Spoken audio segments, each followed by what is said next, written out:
This is Graphing Equations by Hand Part 2. Make sure you have graph paper from me so you can take these notes. I'm going to do it big, you're going to do it small. The first example is, we're just going to review. So write y equals 2/3 x minus 1. If you need a pause, pause. I'm going to go ahead and draw my line. Oops, hard to do with one hand. Okay, so remember the first step, you should know from your notes yesterday, the first step is to put a point at the y-intercept. And the y-intercept here is -1. So first of all, y and x. I put a point at -1. And then I do rise over run with the slope, which is 2/3. Okay, positive 2/3. So from here, I'm going to go up 2 and over 3. So 1, 2, 1, 2, 3, and put a point. 1, 2, 1, 2, 3, and put a point. Then with your ID, you would draw a straight line. Yet again, a lot of y'all are just doing this, or you're doing this with little arrows here like that. That is not okay. I need the line to go the whole graph. You would use your ID on this. I didn't. You need to use your ID. A lot of y'all, I'm taking points off for being messy. Okay? However, what do you do when it's like this? Okay, so go ahead and write this down kind of small. You have to plot with the y-intercept and the slope, which means that you have to solve for y first. So we draw our line. Your y, 2 is your best friend. We kick out 6x.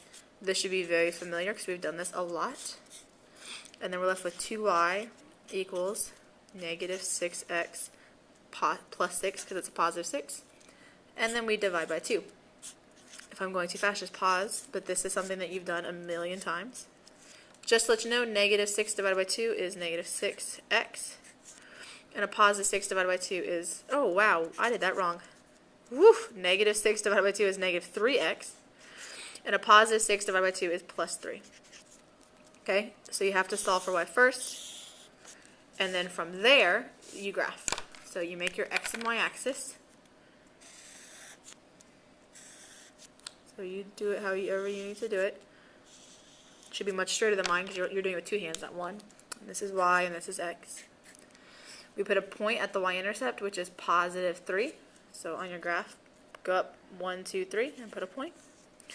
And then we do rise over run. And my slope is -3. And remember, if there is no number, you put it over 1. So I'm going to go down 3 to the right 1. So I'm going to go down 3, 1, 2, 3, to the right 1. And then go down 1, 2, 3, and to the right 1. Yet again, you could do the opposite. So go up 3 and to the left 1 and put a point. That works as well. You're just going to get black for a second because I'm going to use my ID. And I'm going to draw a line that goes from the whole graph with arrows at the end. And it's going to be straight because I'm using my ID as a straight edge. Okay? There you go. And I'm going to be drawing my arrows. Okay? Done. Alright, so yet again, if it looks like this, we got to solve for y. So we put a 1 here and a 1 here, makes me feel better. I'm at y, -1 is my best friend. The opposite of positive 1x is -1x. Let me draw our line here.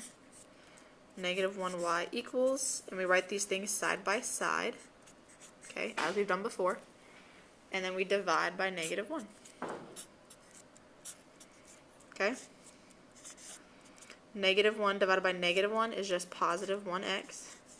And then 4 divided by -1 is just -4. You'd be using your calculator if you don't quite get it. And you just go from there. And then we draw our grid, our x and y axis.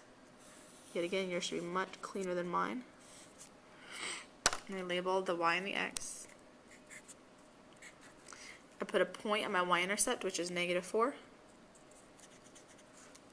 So go down 4, and then I do rise over run. My slope is a positive 1 over 1. So up 1 over 1. So I start here, up 1 over 1, up 1 over 1. You can keep going. I'm going to, it's going to be black for a second again. I'm going to take my ID, and I'm going to draw my line that goes the whole graph as best as possible. With arrows at the end. Bam. Okay? So that's the first thing that we're doing today. The next thing we're doing with scale, so watch the next video.